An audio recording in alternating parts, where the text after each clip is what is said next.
2025 भर्तियों का वर्ष आज ही सुनिश्चित करें अपना सिलेक्शन और डाउनलोड करें तैयारी कर लो ऐप। पत्रकार बंधुओं का धन्यवाद। आप लोग आज ईमानदारी से चयनित हुए थानेदारों के साथ हो रहा अन्याय के ऊपर हमारी आवाज़ बनने के लिए आप आए हैं, पधारे हैं, धन्यवाद। आप सब लोगों को विदित है एसआई भर्ती 2021 जो कि राजस्थान में एक ज्वलंत मुद्दा है और काफ़ी समय से चल रहा है। आज हम लोग आपका कुछ तथ्यों पे ध्यान आकर्षित करवाना चाह रहे हैं कि किस तरीके से इस भर्ती में कुछ फैक्ट्स बाहर आए और उसके आधार पे मीडिया ट्रायल हुआ, उसके आधार पे विभिन्न प्रकार के राजनेताओं द्वारा आंदोलन हुए। तो आइए साथियों एक नज़र उस पर डालते हैं। 19 मार्च 2024 वो डेट है जिस दिन रिक्रिएशन टेस्ट माननीय वीके सिंह साहब जो कि एडीजी के हेड हैं, उन्होंने आरपीए के अंदर पूरी सीसीटीवी की सर्विलेंस में लिया था और जांच की थी। उसके कुछ तथ्य हमारे सामने हैं। 19 मार्च 2024 का जो टेस्ट था उसकी एक ओएमआर कॉपी सभी चयनित थानेदारों के पास भी थी, लेकिन कुछ समाचार पत्रों ने ये छापा कि पहले जो टॉप कर गए थे वो उस रिक्रिएशन टेस्ट में फीसदी साबित हुए। उन्होंने तय उनके मार्क्स के आधार पे भी ये छापा।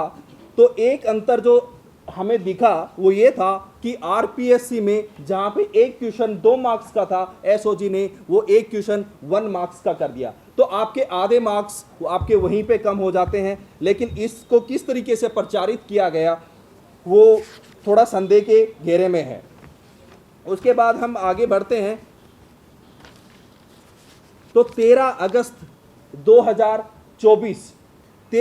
2024 वो डेट है जिस दिन माननीय वीके सिंह साहब गृह मंत्रालय को एक गोपनीय लेटर लिखते हैं और उस लेटर के माध्यम से वो भर्ती के रद्द की अनुशंसा करते हैं। और ये शायद ही भारत का एक विचित्र मामला है कि जिसमें एक जांच अधिकारी इस तरीके से अनुशंसा करता है।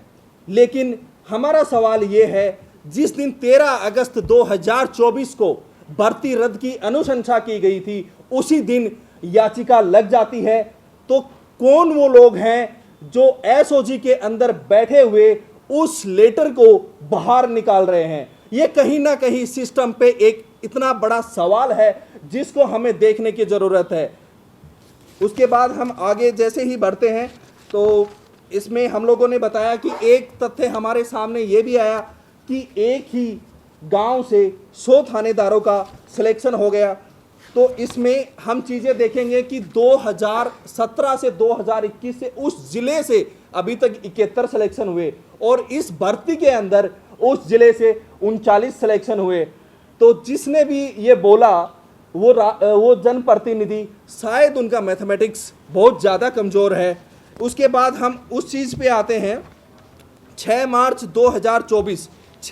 2024 को कैबिनेट मंत्री किरोड़ी लाल मीणा जी ये कहते हैं कि मैं अभी एसओजी के ऑफिस से बाहर निकला हूं और मैंने 400 अभ्यर्थियों का इस भर्ती में संलिप्त होने के पर्याप्त सबूत एसओजी को दिए हैं। तो मैं कहना चाहूँगा 6 मार्च 2024 के बाद आज हम 7 सितंबर 2025 को बैठे हैं। आखिरकार इतने लंबे समय पे एक कैबिनेट मंत्री जो आपको इतने सबूत प्रोवाइड करवा रहा है, आपने क्या उनकी जांच करी और उनको गिरफ्तार अभी तक क्यों नहीं किया गया?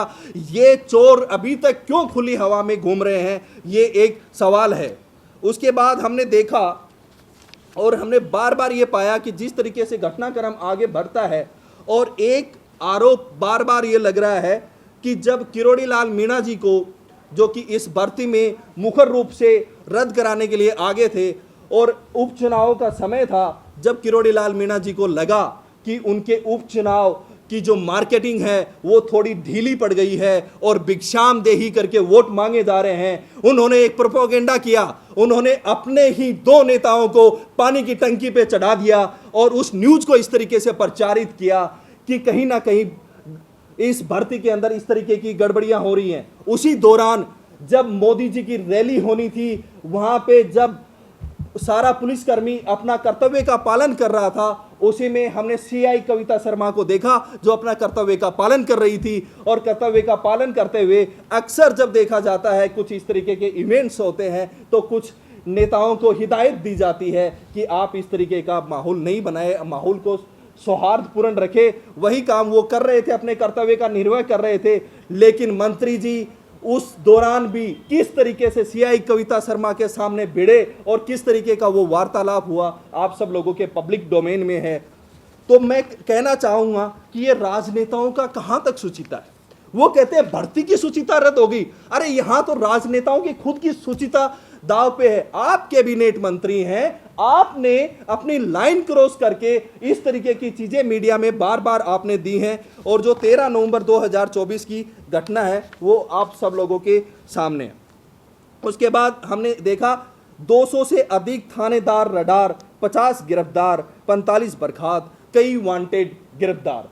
ये कुछ महीनों पहले की खबर है, आप ही के साथियों ने ये खबर लिखी थी। शायद ये अगर खबर लिखी होगी तो आपके पास पुख्ता जानकारी होगी और एसओजी ने भी ऐसा कहा है। आज हम लोग इस स्थिति में हैं कि अभी तक मात्र 58 लोग गिरफ्तार हुए हैं। आखिरकार ये 200 लोग कहाँ हैं? ये 200 लोग जो कि आज निर्दोष बन गए हैं, क्योंकि अब तो सब चोर भी हैं और सब निर्दोष भी हैं। क्या ये 200 लोग जो कि आपराधिक मानसिक छवि के हैं, क्या ये वापस से भ्रष्टाचार नहीं करेंगे? इसके बाद हम आगे बढ़ते हैं और कुछ डेट्स हैं मेरे पास और इन डेट्स का मैं बताना चाहूँगा आप सब लोगों को। ये जांच जैसे जैसे आगे बढ़ती है और ये केस जैसे जैसे आगे बढ़ता है, कुछ डेट हमारे सामने हैं वो बड़ी चौकित करने वाली हैं। और इस तरीके से लग रहा है कि ये पूरा का पूरा नैरेटिव सेट करने के लिए एक पूरी की पूरी क्रोनोलॉजी थी। आइए कुछ डेटों पे प्रकाश डालते हैं। 2 फरवरी 2024 को चयनित एसआई डालूराम की गिरफ्तारी हुई जो कि डमी कैंडिडेट थी। उसके बाद 29 फरवरी 2024 को जगदीश बिश्नोई और उनके सहयोगियों की गिरफ्तारी होती है। उससे पहले 13 अगस्त 2024 को एसओजी ने इसकी रद्द करने की अनुशंसा दी है। सरकार ने इसका संज्ञान लेते हुए एक कैबिनेट उप समिति का गठन किया। कैबिनेट उप समिति की पहली मीटिंग 7 अक्टूबर 2024 को दी। 7 अक्टूबर 2024 को कैबिनेट की पहली मीटिंग थी। ये वो कैबिनेट समिति थी जो कि एक महत्वपूर्ण और निर्णायक निर्णय लेने वाली थी। लेकिन कैबिनेट की मीटिंग से 3 दिन पूर्व की अपन घटनाओं पे चर्चा करें तो उसमें है 1 अक्टूबर 2024 को गोपाल सारंग जो कि इस केस में मास्टरमाइंड की भूमिका में आता है, उसको गिरफ्तारियां होती हैं। कैबिनेट मीटिंग से एक दिन पूर्व दिनेश और प्रियंका को उठाया जाता है। कैबिनेट मीटिंग के दिन वर्षा को गिरफ्तार किया जाता है। फिर कैबिनेट की अगली मीटिंग 10 अक्टूबर यानी कि 3 दिन बाद रखी जाती है। हम देखते हैं कि 10 अक्टूबर के दिन रेणु, मोनिका, सुरजीत और नीरज की गिरफ्तारी होती है। अब इसमें एक चीज यहां पे जो चौंकाने वाला तथ्य है वो ये है, रेणु जिसकी गिरफ्तारी 10 अक्टूबर 2024 को होती है, उससे पूर्व उसकी बहन की गिरफ्तारी 21 अगस्त 2024 को होती है। तो ये जो 21 अगस्त 2025 को होती है, दोनों बहनों को एक साथ पेपर लेने के लिए बोला जाता है, लेकिन इन दोनों की गिरफ्तारियों में जिस तरीके का अंतर है वो संदेह पैदा करता है। उसके बाद उपचुनाव 12 दिसंबर 2024 को प्रस्तावित किए जाते हैं। युवकों का टंकी पे चढ़ना होता है। उपचुनाव के दिन हमने देखा कि किस तरीके के वार्तालाप होते हैं। उसके बाद हमारा इस केस का माननीय हाई कोर्ट में हम लोग आते हैं। उसके बाद हम लोगों ने देखा कि 13 मई 2024 को जो कि कैबिनेट मीटिंग की प्रस्तावित थी, उससे एक दिन पहले सुमिता को गिरफ्तार किया जाता है। 15 मई 2024 को कोर्ट में सुनवाई है और 26 मई तक का समय दे दिया जाता है। उसके बाद 26 मई तक का जब समय दे दिया जाता है तो उस समय से पहले एक बड़ी घटना राजस्थान में होती है और वो बड़ी घटना 25 मई को हनुमान बेनीवाल जी की रैली होती है। हनुमान बेनीवाल जी की रैली को युवा आक्रोश रैली का नाम दिया जाता है। आप सब लोगों ने देखा वो कितनी बड़ी रैली थी, किस तरीके से तामझाम किया गया था और उस पर कितना पैसा पानी की तरह बहाया गया था। तो आखिरकार ये पैसा किसका था? क्या ये पैसा, इतना पैसा बेरोजगारों के पास था? तो ये तमाम सवाल हमारे मन में पैदा करते हैं कि आखिरकार ये कोर्ट की एक दिन की पहले की हियरिंग से इस तरीके के करना किस तरीके से उचित है। उसके बाद हमने देखा कि 1 अगस्त तक का समय दिया गया है। उसके बाद कोर्ट की सुनवाई आगे बढ़ती है और 14 जुलाई 2025 को कोर्ट में सुनवाई थी। उससे ठीक 3 दिन पहले पांड्या को गिरफ्तार किया जाता है। पांड्या की गिरफ्तारी में हमने देखा कि किस तरीके से नैरेटिव सेट किया गया कि पांड्या ही वो लोग था जो आरपीएससी के नज़दीक था और उनसे पेपर लिखवाया गया, और जिस तरीके की बातें हैं वो कोर्ट हियरिंग से 3 दिन पहले होती है। उसके बाद हमने आगे देखा 12 अगस्त 2025 को अगली कोर्ट हियरिंग थी। उससे 4 दिन पूर्व सत्येंद्र यादव की गिरफ्तारी होती है। सत्येंद्र यादव जो कि गहलोत साहब के पीएसओ थे, राजकुमार यादव, उनसे संबंधित हैं, और एसओजी के हेड वीके सिंह जी ने आप लोगों को दिए हुए इंटरव्यू में यह कहा है कि सत्येंद्र यादव वो पहला आदमी था जो मेरी डायरी में सबसे ऊपर नोट किया हुआ है, जिसकी सबसे पहले गिरफ्तारी हुई थी। लेकिन सत्येंद्र यादव की गिरफ्तारी होती है साहब 21 महीने बाद।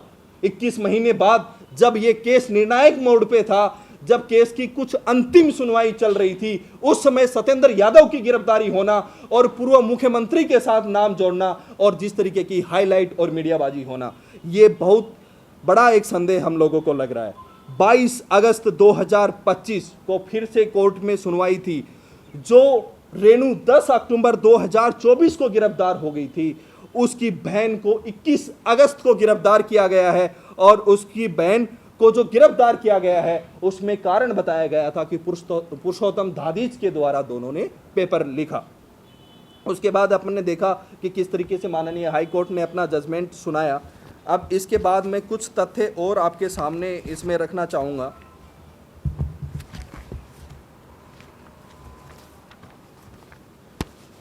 एसओजी एडीजी वीके सिंह साहब ने कहा कि हम पृथक्करण करने में संभव नहीं है। ये वो एफिडेविट है, वो हलफनामा है जो सरकार ने कोर्ट में दिया, और इस हलफनामे में एसओजी एडीजी वीके सिंह की भी कहीं ना कहीं सहमति है।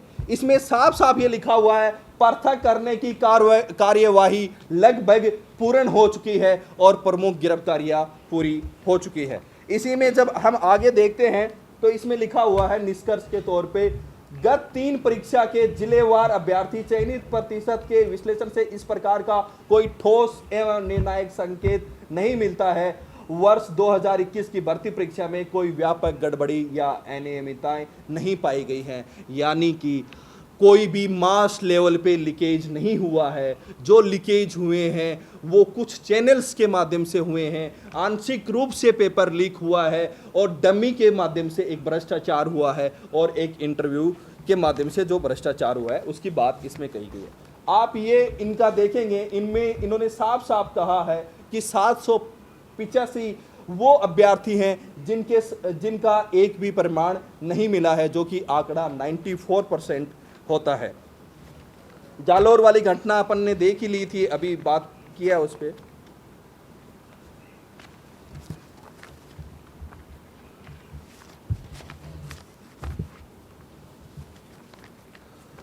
उसके बाद कुछ बातें आती हैं, वो हैं जब एसआईटी का गठन हुआ था, आप लोगों को भी पता है उसमें सिर्फ एसआई भर्ती नहीं थी, उसमें तमाम भर्तियों को शामिल किया गया था जो कि पूर्ववर्ती सरकार के समय में अनियमितताओं से पाई गई थी। उन सभी भर्तियों की जांच के लिए ये कमेटी गठित की गई थी, जिसमें एसआई भर्ती वन ऑफ देम थी।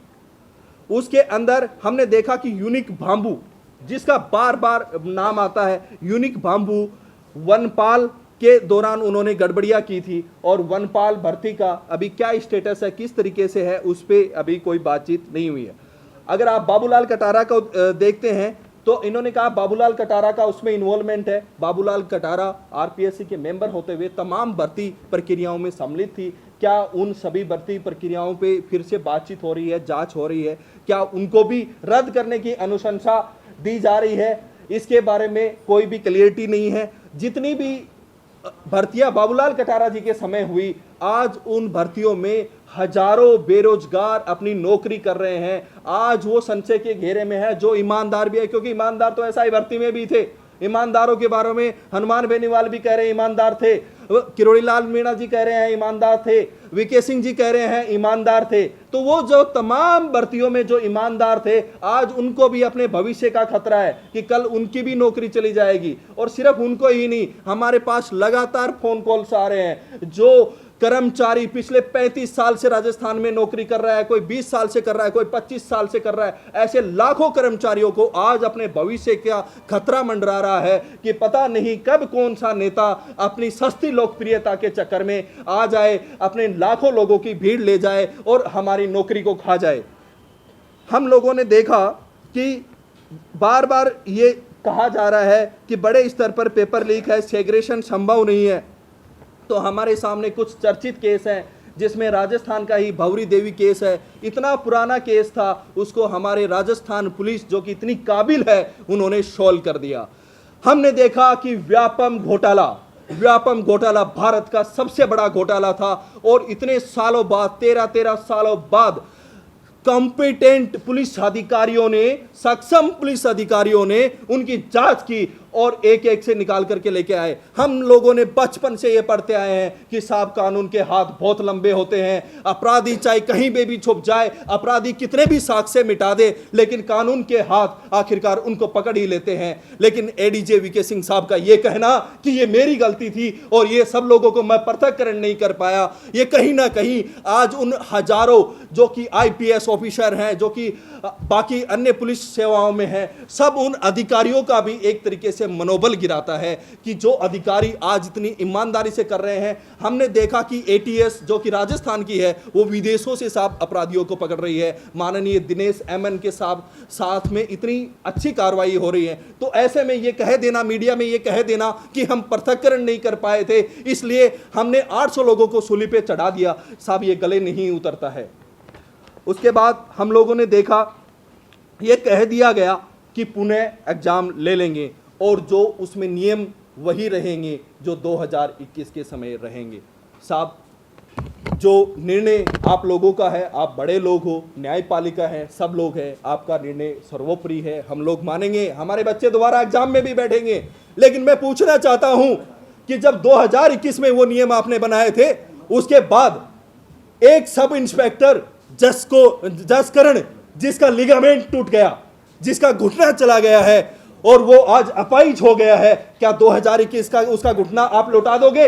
वो सब इंस्पेक्टर सनम जिसके साथ में एक्सीडेंट हुआ और ट्रेनिंग के दौरान हुआ, क्या आप वो लौटा दोगे? साहब नहीं लौटा पाएंगे।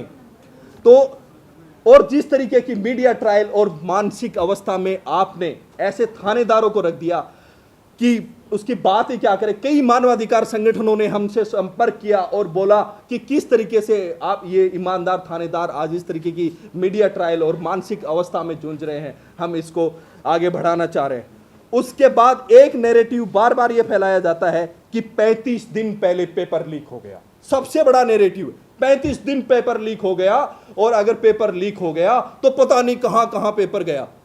मैं आपको बता दूं, जब भी पेपर लीक होता है, चाहे वो स्कूल का पेपर लीक हो, चाहे वो यूनिवर्सिटी का पेपर लीक हो, अगर एक भी पेपर लीक होगा, कोई तो साक्ष्य होगा, सोशल मीडिया पे आ जाता है। आज हमारा सोशल मीडिया है, इस प्रेस कॉन्फ्रेंस को आज लाखों लोग देख रहे हैं, तो वो कहीं पे भी कोई एक साक्ष्य है नहीं है।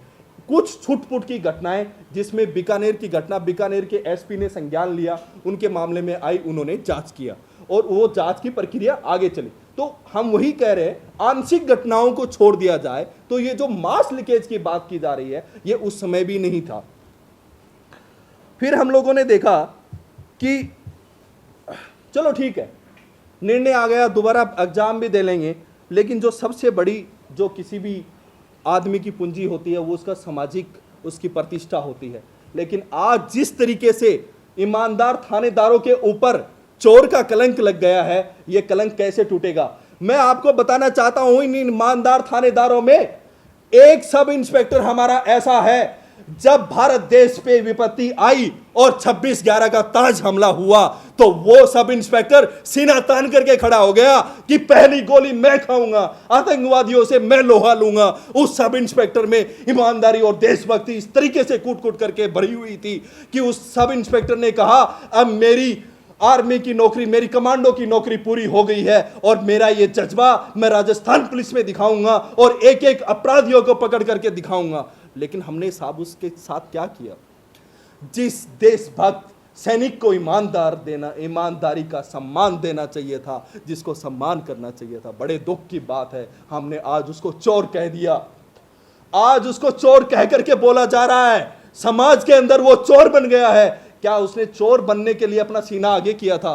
और अगर इस तरीके की घटनाएं की पुनरावृत्ति होगी तो क्या हमारी सीमा पे हमारे जो लाखों सैनिक काम कर रहे हैं उनका हौसला हम कैसे बढ़ा पाएंगे? भारत पाकिस्तान के युद्ध में भी हमने देखा कि हमारे सैनिक किस तरीके से बिना सोचे समझे बॉर्डर पार कर गए थे, सर्जिकल स्ट्राइक जैसी घटनाएं कर गई थी, क्योंकि उनके पीछे पूरा देश खड़ा था। लेकिन आज फिर से हमारे देश को खड़ा होना पड़ेगा और ये जो सब इंस्पेक्टर जो 26/11 में ताज हमले में भी अपनी जान की बाजी लगाने से भी नहीं चुके, इनको हमें न्याय दिलाना होगा। इनके ऊपर, माथे के ऊपर पे जो आज चोर का कलंक लगा है, ये कलंक हमें हटाना होगा। ये सर्व समाज से हम अपील कर रहे हैं। आप लगातार देख रहे होंगे, चाहे वो जोधपुर हो, चाहे वो बीकानेर हो, चाहे वो दौसा हो, चाहे वो झुंझुनू हो, हर जगह से विरोध की आवाजें आ रही है। सामाजिक संगठन लगातार सामने आ रहे हैं और वो न्याय की मांग कर रहे हैं। कल आपने राजा राम मिल साहब का बयान सुना, उससे पहले आपने राजपूत समाज का बयान सुना, हाल ही में मेघवाल समाज ने भी अपना दिया है। हम किसी एक समाज की बात नहीं कर रहे, हम किसी की जाति की बात नहीं कर रहे, हम किसी राजनीतिक पार्टी की बात नहीं कर रहे। तमाम नेता, रविंद्र भाटी जी हैं, मनोज सिंह न्यांगली जी हैं, मीणा साहब है जो डामोर के विधायक हैं, तमाम वो लोग साथ दे रहे हैं। लेकिन वो कह रहे हैं कि हम आपकी लड़ाई लड़ेंगे, लेकिन हम कह रहे हैं कि साहब ये राजनीतिक लड़ाई नहीं है, ये न्याय की लड़ाई है। आप लोग हमें सपोर्ट दीजिए, अच्छी बात है। हम तो ये भी कह रहे हैं कि पक्ष और विपक्ष दोनों मिलकर के एक मत राय बने और भारत में एक ऐसी नजीर पैदा करे कि पक्ष और विपक्ष, चाहे वो कांग्रेस हो, चाहे वो बीजेपी हो, चाहे वो आरएलपी हो, जितनी भी राजनीतिक पार्टियां हैं वो साथ आए कि इन ईमानदार थानेदारों के साथ में अन्याय होना चाहिए। अन्याय हो रहा है, इसके लिए हम साथ खड़े हैं और आगे से किसी भी होनहार अभ्यर्थी जो कि सरकारी सेवा में आना चाहता है उसके साथ अन्याय नहीं हो तो हम इनका पूर्ण साथ देंगे। उसके बाद अपन ने 13 अगस्त की घटना की चर्चा करी ली थी, किस तरीके से एसओजी की जो रद्द की अनुशंसा थी वो लीक हुई। उसके बाद गिरफ्तारियों पे भी हमने बात कर ली है। उसके बाद हम आगे बात करते हैं। किरोड़ी लाल जी ने एक बार ये स्टेटमेंट दिया था कि पेपर लीक सरगना पकड़ा जाता है तो एसओजी के अधिकारी भी इसकी चपेट में आएंगे। ये किरोड़ी लाल जी का बयान है, आपने देखा होगा। इसी बयान से संबंधित हनुमान बेनीवाल जी का भी बयान है कि एसओजी में एक कमरा बना हुआ है जहां पे लेन देन हो रहा है। जब किरोड़ी लाल मीणा जी, हनुमान बेनीवाल जी सारी बातें पब्लिक डोमेन में बता चुके हैं, पब्लिक मीडिया के ऊपर ऑन द डिबेट में वो एक दूसरे पे आरोप लगा चुके हैं कि आपने नकली बीज छापेमारी पे आरोप लगाया, आपने कमल मोरारका में पैसे ले लिया, तो दोनों नेताओं से हमारा आग्रह है कि एसओजी के वे कौन से अधिकारी हैं जो जिसके बारे में आप कह रहे हैं कि वो भ्रष्ट हैं? क्या उन अधिकारियों की वजह से आज 800 ईमानदार थानेदारों को सूली पे लटका दिया गया है? आप दोनों नेताओं जो कि बार बार कहते हो कि हम न्याय के लिए जाने जाते हैं, आप दोनों नेताओं से आग्रह है कि आप उन अधिकारियों का नाम उजागर करें। साहब, राजस्थान की 8 करोड़ की जनता, आपने जो आरोप लगाए थे, मैं आप ही के आरोपों को कोट कर रहा हूं, उन अधिकारियों के नाम सामने लेकर के आए ताकि सच्चाई से रूबरू किया जा सके। एक चीज़ और मैं आपको बताना चाहूँगा, हमने याचिका की बात करी कि 13 अगस्त को याचिका लगी थी। हम ये भी जानते हैं वो याचिका पहले भी लगी थी। आप थोड़ा सा अगर इस भर्ती का देखोगे तो 13, 14, 15 सितंबर 2021 को ये पेपर होता है। उससे पहले जो फाइनल जो रिजल्ट आता है वो 11 अप्रैल 2022 को आता है और उसके बाद जो फाइनल जो फिजिकल रिजल्ट आता है 11 अप्रैल 2022, जो फाइनल जो रिजल्ट आता है वो 1 जून 2023 की उसमें डेट। लेकिन 1 जून 2023 फाइनल रिजल्ट आने से पहले, मैं फिर से दोहरा रहा हूं, फाइनल रिजल्ट आने से पहले याचिकाकर्ताओं ने 2 मई 2022 को याचिका लगाई थी और उस याचिका को वापस भी ले लिया। हालांकि उनके वकील का कहना है कि ये हमारा अधिकार है कि याचिका को हम कभी भी लगा सकते हैं, कभी भी विड्रॉ कर सकते हैं, लेकिन वो याचिका जो वापस ली गई थी, वो याचिका उसी दिन लगे जिस दिन एसओजी भर्ती की रद्द की अनुशंसा करती है। ये तो सवाल है साहब।